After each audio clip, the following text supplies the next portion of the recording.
નમસ્કાર વિદ્યાર્થી મિત્રો, હું તૃપ્તિ દવે આપનું સ્વાગત કરું છું. બાળકો, આપણા સ્કૂલ રિલેટેડ ન્યૂઝ તમને લોકોને મળી ગયા હશે કે આપણી સ્કૂલ 18 તારીખથી સ્ટાર્ટ થાય છે. તો હોપ ફોર ધ બેસ્ટ કે બધું સરખું પાર પડે અને રૂટીન જે હતું એ પાછું ચાલુ થઈ જાય. ત્યાં સુધી આપણે ઓનલાઈન વર્ક ચાલુ રાખવાના જ છે. તો આજનો વિડીયો આજે આપણે જે જોવાનો છે એ છે પ્રકરણ નંબર 15, કેટલીક કુદરતી ઘટનાઓ, જેનો ભાગ ત્રીજો. આગળના ભાગની અંદર આપણે વીજળી વિશે માહિતી મેળવેલી હતી, એટલે કે જે વીજળીની આખી સ્ટોરી છે એ, અને સાથે વીજળી કઈ રીતે થાય છે, એમાં શું ધ્યાન રાખવું જોઈએ, આ બધી ડિસ્કશન આપણે કરેલી હતી. હવે આજે આપણે બીજી એક કુદરતી આફત વિશે વાત કરવાની છે, અને એ છે ભૂકંપ, જેને કહેવાય છે અર્થક્વેક. કરન્ટલી 2 દિવસ પહેલાંના ન્યૂઝપેપરમાં, જો ન્યૂઝપેપર વાંચવાની હેબિટ હશે તો તમે વાંચ્યું હશે કે જાપાનની અંદર 7.3ની તીવ્રતાનો બહુ જોરદાર આંચકો આવેલો, કે જેમાં ઘણા ઘર પડી ગયેલા, પણ સદનસીબે કોઈ વ્યક્તિના મૃત્યુ એમાં થયેલા નથી, પણ બીજી બધી સંપત્તિને નુકસાન થયેલું હતું. તો આ બધી ઘટનાઓ એવી છે કે જેના વિશે એડવાન્સમાં આપણે ક્યારેય કોઈ જાતની આગાહી કરી શકતા નથી. તોફાન છે, ગાજવીજ સાથેનો વરસાદ છે, એની આગાહી હજી પણ થાય છે, પણ ભૂકંપ વિશેની આગાહી આપણે એડવાન્સમાં કહી શકતા નથી. તો આ એવી કુદરતી ઘટના છે કે જેના વિશે આપણે કોઈ જાતનું અનુમાન લગાવી શકતા નથી, અને એ છે ભૂકંપ. એટલે એમાં મોટા પાયે જાનહાનિ પણ થઈ શકે છે અને સંપત્તિને પણ નુકસાન થઈ શકે છે. ભારતની અંદર ઉત્તર કાશ્મીરનું જે ઉરી છે, જેના ઉપર એક આખું મૂવી બનેલું છે, એટલે ઉરીથી તમે બહુ વાકેફ છો, અને તંગધાર ગામ છે, ત્યાં આગળ 2005માં બહુ મોટો ભૂકંપ આવેલો હતો, ઓક્ટોબર મહિનામાં. અહીંયા આગળ પહેલી આકૃતિ જુઓ, તમને એની બતાવેલી છે. અને એની પહેલાં 26મી જાન્યુઆરી 2001ના રોજ ગુજરાતમાં ભુજ જિલ્લામાં મોટો ભૂકંપ આવેલો, જેની અસર કંઈક અંશે આપણા બધા સુધી થયેલી હતી. ભુજની હાલત તો ખૂબ જ ખરાબ હતી, પણ આપણા બધા જે બિલ્ડિંગ્સ, જૂના બિલ્ડિંગ હોય, એને ઘણી બધી મોટા પાયે અસર થયેલી હતી. તો કદાચ તમને લોકોને તો આઈડિયા પણ નહીં હોય ભુજના ભૂકંપ વિશે, પણ તમારા પેરેન્ટ્સ પાસેથી તમે એની માહિતી મેળવી શકો છો. તો ભૂકંપ એકચ્યુઅલી છે શું, કે જેના લીધે આખી જમીન છે, ધ્રુજે છે, એ આજે આપણે જોવાનું છે. તો પૃથ્વી સડનલી ધ્રુજે છે કે હલે છે, તો આને આપણે ભૂકંપ કહીએ છીએ. અને થોડી સેકન્ડો કે થોડી મિનિટો સુધી થાય છે. પૃથ્વીના પેટાળની અંદર ખૂબ ઊંડે, અતિશય ઊંડાઈએ જાય તો ત્યાં આગળ ડિસ્ટર્બન્સ ઊભું થાય છે. આ ડિસ્ટર્બન્સના લીધે ભૂકંપ આવે છે. હવે ભૂકંપ છે આખી પૃથ્વી પર દરેક સમયે થાય છે. ક્યારેક એવું પણ બને છે કે અમુક જગ્યાએ જ થાય છે, અને અમુક જગ્યાએ એની અસર બહુ ઓછી અથવા તો મોડી જોવા મળતી હોય છે. ઇમારત, પુલ, ડેમ કે મનુષ્ય એને મોટા પાયે નુકસાન કરે છે. એમાં જાનમાલની એટલી હાનિ થાય છે, સંપત્તિને એટલું નુકસાન થાય છે. ભૂકંપના લીધે પૂર પણ આવી શકે. હમણાં ગ્લેશિયર્સ પડ્યું, આપણે થોડા દિવસ પહેલાંની જ વાત છે, અહીંયા હરિદ્વારમાં, ગામડાનું નામ છે કંઈક ચ ઉપરથી, ચીખોલી કે એવું કંઈક છે, ત્યાં આગળ જે ગ્લેશિયર, મીન્સ કે ભૂસ્ખલન આપણે એને ગુજરાતીમાં કહીએ છીએ. તો આવું પણ થઈ શકે. એના લીધે ભૂકંપના લીધે ભૂસ્ખલન એટલે કે જમીનનો આખો અથવા તો પર્વતનો આખો એક ભાગ પડી જાય.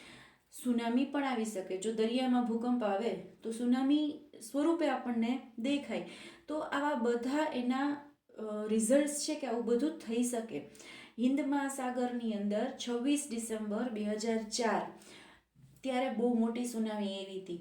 તો એની પાછળનું રીઝન કે એમાં ક્યાંક આવો ભૂકંપની અસર થઈ હશે, જેના લીધે આખું દરિયાનું પાણી જે છે એ બહાર નીકળે છે, અને એના લીધે જળચર પ્રાણીઓને તો નુકસાન થાય જ છે, પણ જે નજીકમાં રહેતા દરિયાકાંઠાના વિસ્તારો છે એમાં પણ બહુ મોટું નુકસાન થાય છે. તો નજીકના જેટલા પ્રદેશ હતા ત્યાં આગળ પૂરનો જ માહોલ ક્રિએટ થાય અને બહુ મોટું નુકસાન થાય છે. તો ભૂકંપ એકચ્યુઅલી થાય છે શું કામ, એ સમજવા માટે સૌથી પહેલાં તો આપણે જે પૃથ્વીનું બંધારણ છે એને સમજવું પડશે. તો બીજી આકૃતિની અંદર પૃથ્વીનું બંધારણ આપેલું છે કે કઈ રીતે પૃથ્વી બનેલી છે. આપણે 7મા ધોરણની અંદર ભૂમિનો આડો છેદ જે જોયો તો ઊભો છેદ, કે જેમાં લેયર્સ જોયા હતા, પણ આપણે જે આ વાત કરીએ છીએ એના સી ખડક પછીની વાત છે, એટલે કે એના પછીનું જે પડ છે ત્યાં એ જોવાનું છે, એટલે ડિટેલમાં આપણે જોવાનું છે. તો પહેલાંના સમયમાં લોકો છે એને ભૂકંપની એકચ્યુઅલી ખબર નહોતી કે આવું શું કામ થાય છે, એટલે જનરલી એ લોકો જૂની બધી સ્ટોરીઝ જે બનાવેલી હોય, કે જે અત્યાર સુધી આપણે વીજળી માટે સાંભળતા હતા કે ભગવાન આપણા ઉપર કોપાયમાન છે એટલે વીજળી થાય છે, તો આવું બધું તો ઘણું એની સાથે રિલેટેડ હોય છે, એવી દંતકથા જેને તમે કહી શકો. તો એવી કાલ્પનિક વાર્તાઓ ઉપર એ લોકો માનતા હતા કે ભાઈ આવું બધું થતું હશે. પણ અત્યારે આપણી પાસે એનું પ્રોપર રીઝન છે કે વીજળી શું કામ થઈ અને ભૂકંપ શું કામ થાય છે. તો આપણને ખબર છે કે પૃથ્વીનું જે સૌથી ઉપરનું પડ છે, જેને આપણે પોપડો કહીએ છીએ, સૌથી ઉપરનું લેયર આકૃતિમાં જોઈ શકો છો, ઉપરના પડને પોપડો કીધેલું છે, જેની અંદર ખૂબ ઊંડાણમાં જે વિક્ષેપ થાય, જે ડિસ્ટર્બન્સ આવે, એના લીધે ભૂકંપ આવે છે. તો અહીંયા આગળ તમે પૃથ્વીનું બંધારણ જોઈ શકો છો. તો પોપડો, પછી એની અંદર આવે છે આવરણ, પછી છે બહારનું પડ, પછી છે અંદરનું પડ. તો આટલા લેયર્સ આપણા પૃથ્વીની અંદર છે. તો પૃથ્વીનું જે સૌથી બહારનું પડ છે એ સળંગ નથી, મીન્સ કે એક ધારું ક્યાંય આવતું નથી, તો એ ટુકડાઓમાં વિભાજિત થયેલું છે, કટકા કટકા. પેલી આકૃતિમાં જોઈ શકો છો આવી અનઇવન શેપની પ્લેટ્સ, જેને તમે કહી શકો, તકતી કહી શકો, આ રીતે વિભાજિત થયેલું હોય છે. અને આ પ્લેટ છે સતત વાઇબ્રેટ થતી હોય, સતત ગતિમાં હોય છે. જ્યારે એકબીજા સાથે ઘસાય છે અથવા તો અથડાય છે, અથવા તો એક પ્લેટની નીચે બીજી પ્લેટ જાય છે, ત્યારે પૃથ્વીનો જે પોપડો છે, એટલે ઉપરનું પડ, એમાં ડિસ્ટર્બન્સ ઊભું થાય, અને આ ડિસ્ટર્બન્સના લીધે આપણે ધ્રુજારીનો અનુભવ કરીએ છીએ, જેને આપણે ભૂકંપ કહીએ છીએ. બીજી આકૃતિમાં તમે જોઈ શકો છો કે એ પ્લેટ છે ઉપર નીચે સરકતી જોવા મળે, એકબીજા સાથે ઘસાતી જોવા મળે છે, કે જેના લીધે ડિસ્ટર્બન્સ ઊભું થયું અને આની અસર પોપડા સુધી થઈ, એટલે ધ્રુજારીનો અનુભવ આપણે કરીએ છીએ. તો આ રીતે ભૂકંપનું જે એકચ્યુઅલ રીઝન છે એ આ છે.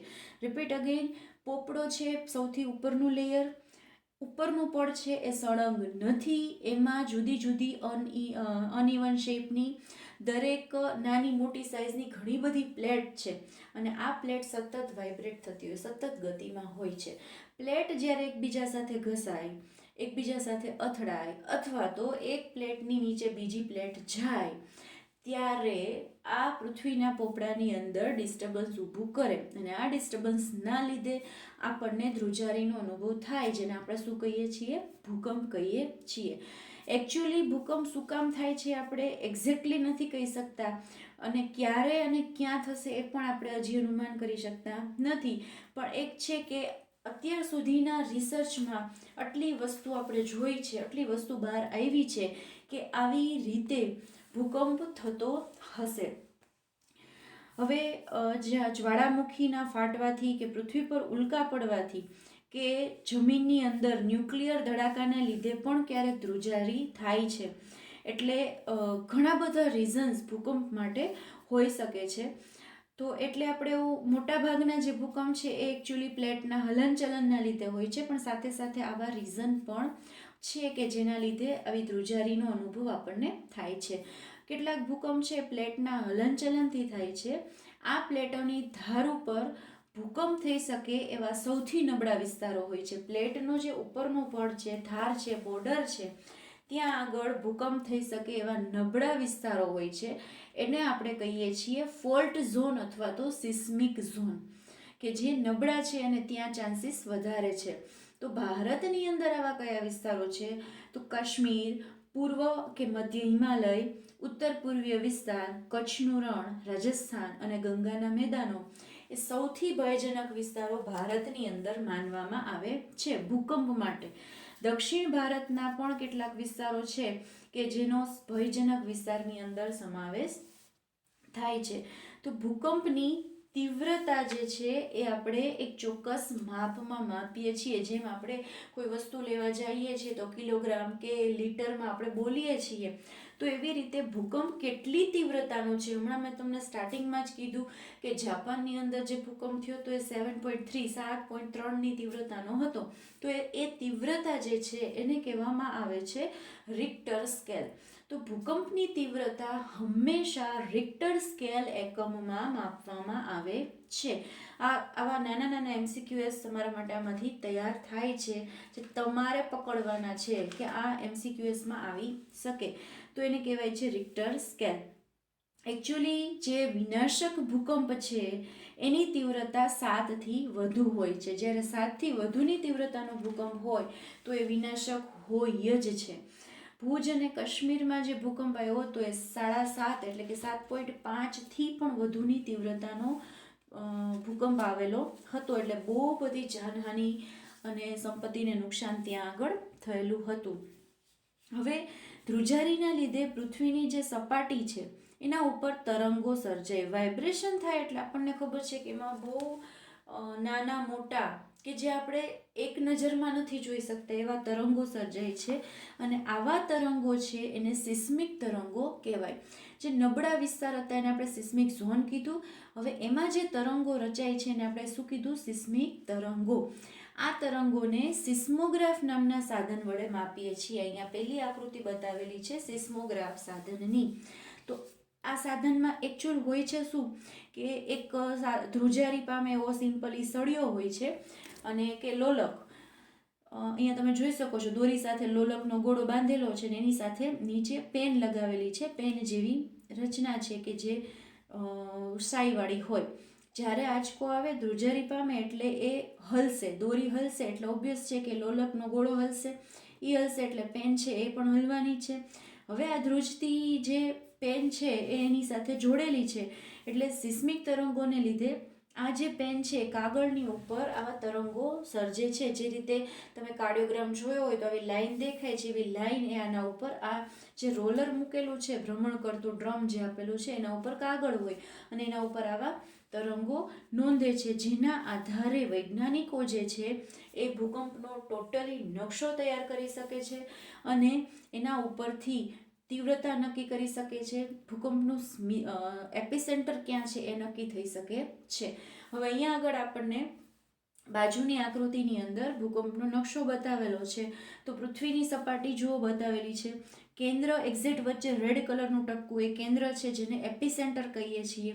અને સિસ્મિક તરંગો એટલે આવું થોડુંક વાઇબ્રેશન એમાં બતાડવામાં આવેલું છે. તો એના આધારે કેટલા પ્રમાણમાં વિનાશ થયો હશે એનું અનુમાન થઈ શકે છે. વિજ્ઞાનમાં જેમ બીજા જુદા જુદા માપક્રમ છે જેમ કે ડેસિબલ, તો એવી જ રીતે રિક્ટર સ્કેલ જે છે એ રેખિક નથી. એટલે કે 4ની તીવ્રતાવાળો ભૂકંપ કરતાં 6ની તીવ્રતાવાળો ભૂકંપની 1.5 ગણી તીવ્રતા હોતી નથી. એકચ્યુઅલમાં તીવ્રતામાં 2નો વધારો થાય તો એનો મતલબ એવો નથી કે એની વિનાશકતા પણ વધુ હોય. એટલે 6ની તીવ્રતાનો ભૂકંપ છે એ 4ની તીવ્રતાના ભૂકંપ કરતાં 1000 ગણી વધુ વિનાશક શક્તિ ધરાવતો હોય છે. એટલે આના જે તીવ્રતા છે એના ઉપરથી અંદાજ આવે છે કે વિનાશક કેટલો હશે. હવે ભૂકંપ સામે રક્ષણ મેળવવા માટે આપણે શું કરવું જોઈએ? તો ભૂકંપનું પૂર્વાનુમાન તો એક તો શક્ય નથી કે આપણે નક્કી એડવાન્સ નથી કહી શકતા કે અહીંયા ભૂકંપ આવશે. એટલે દરેક સમયે આપણે આપણી જાતના રક્ષણ માટે અમુક ચોક્કસ પગલાઓ લેવા જોઈએ. ખાસ કરીને જે લોકો સિસ્મિક ઝોનમાં રહે છે એ લોકો કે જ્યાં આગળ ભૂકંપની શક્યતાઓ બહુ બધી છે એ લોકોએ ખાસ વધારે ધ્યાન રાખવું પડે છે. સૌથી પહેલાં તો ત્યાં જે ઇમારતો આવેલી છે આ ઇમારતોની રચના ભૂકંપ પ્રૂફ હોવી જોઈએ. બાળકો હવે જે નવા બાંધકામ થાય છે ને એમાં મોસ્ટલી એક ભૂકંપ પ્રૂફ અને એક વીજળીથી બચવા માટેના ઉપાયો, આ 2 વસ્તુનું ખાસ ધ્યાન રાખવામાં આવે છે. તો ભૂકંપ પ્રૂફ ઇમારતો કેવી હોય? હાઈટ ગમે એટલી હોય પણ બાંધકામ એવું હોય છે કે જેથી કરીને મોટા આંચકા પડે સહન કરી શકે કે આવા વાઇબ્રેશનથી એ પડી ન જાય, પત્તાના મેલની જેમ તૂટી ન જાય, એવા બાંધકામ અત્યારે નવા ઇમારતોમાં જોવા મળે છે. તો અત્યારની જે આધુનિક ટેકનોલોજી છે એનો ઉપયોગ કરી અને ઇમારતો આવી બનાવવી જોઈએ. ભૂકંપથી સલામત હોય એવા જ માળખા એટલે કે એવું જ કન્સ્ટ્રક્શન બધી જગ્યાએ, ખાસ જે સિસ્મિક ઝોનમાં છે ત્યાં હોવું જરૂરી છે. યોગ્ય આર્કિટેક્ટ અને જે આખું કન્સ્ટ્રક્શન છે એના માટેના ખાસ જે એન્જિનિયર હોય છે, સ્ટ્રક્ચરલ એન્જિનિયર જેને કહેવામાં આવે છે, એના દ્વારા ડિઝાઇન કરી અને જો ઇમારતો બનાવવામાં આવે તો આ બધાથી બચી શકાય. પછી જે વધારે પડતા સિસ્મિક વિસ્તારોમાં કે જે સિવિયર જેને કહી શકાય ત્યાં રહે છે, તો એ લોકોએ ભારે બાંધકામ મટીરિયલના બદલે માટી છે, ગારો છે, લાકડું છે, એનો વધુ ઉપયોગ કરવો જોઈએ. છાપરાને બને એટલા થોડા લાઇટ વેઇટ રાખવા જોઈએ કે જેથી કરીને જોઈ પડે તો બહુ મોટું નુકસાન ન થાય. કબાટ ને છાજલીઓ જે છે દિવાલ સાથે લગાડેલા હોય તો વધારે સારું, જેથી વાઇબ્રેશનના લીધે પડે અને કોઈને નુકસાન ન કરે. દિવાલમાં લગાડેલા હોય એટલે ઇઝીલી એમાંથી નીકળી શકે નહીં. દિવાલ ઘડિયાળ છે, ફોટો ફ્રેમ છે, ગીઝર છે, પંખો છે, આ બધું લટકાવવા ટાઈમે ખાસ ધ્યાન રાખવું પડે કે જ્યારે ભૂકંપ આવે ત્યારે લોકો ઉપર ન પડે. કેટલીક ઇમારતોની અંદર ભૂકંપ સમયે આગ લાગે છે એટલે કે શોર્ટ સર્કિટ પણ થાય છે. તો આવી ઇમારતોની અંદર અગ્નિશામક હોવા જોઈએ અને ખાસ કરીને ચાલુ કન્ડિશનમાં હોવા જોઈએ. હવે કેન્દ્રીય ઇમારત સંશોધન કેન્દ્ર જે છે, સેન્ટ્રલ બિલ્ડિંગ રિસર્ચ ઇન્સ્ટિટ્યૂટ રૂરકીમાં આવેલું છે.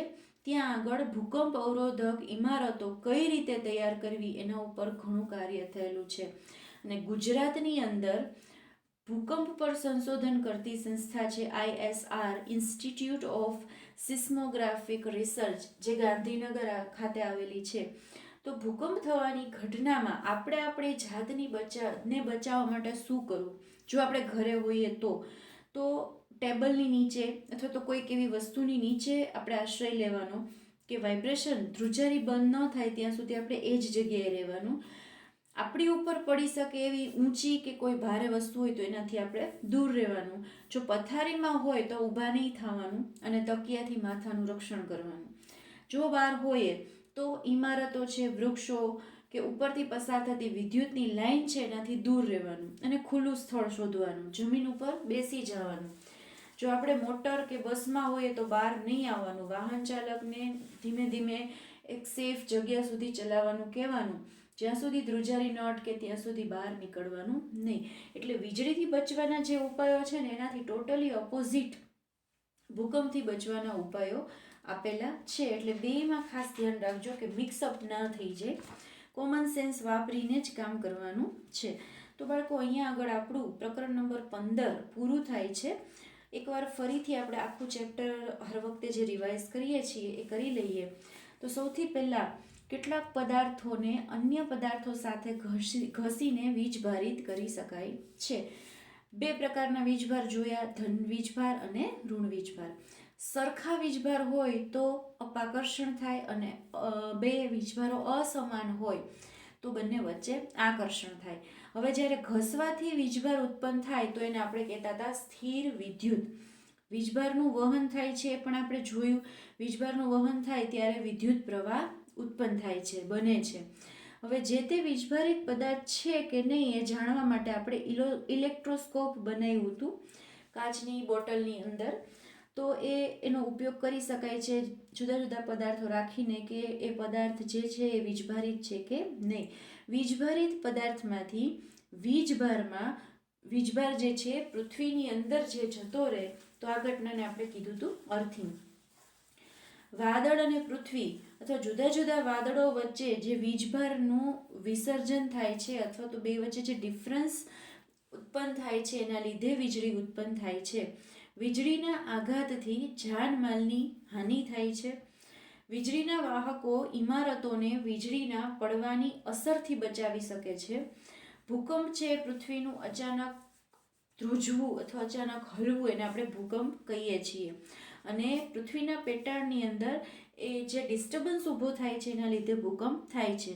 ભૂકંપ થાય એટલે આ ઘટનાને આપણે એડવાન્સમાં કહી શકતા નથી, મીન્સ કે એની આગાહી કરી શકતા નથી.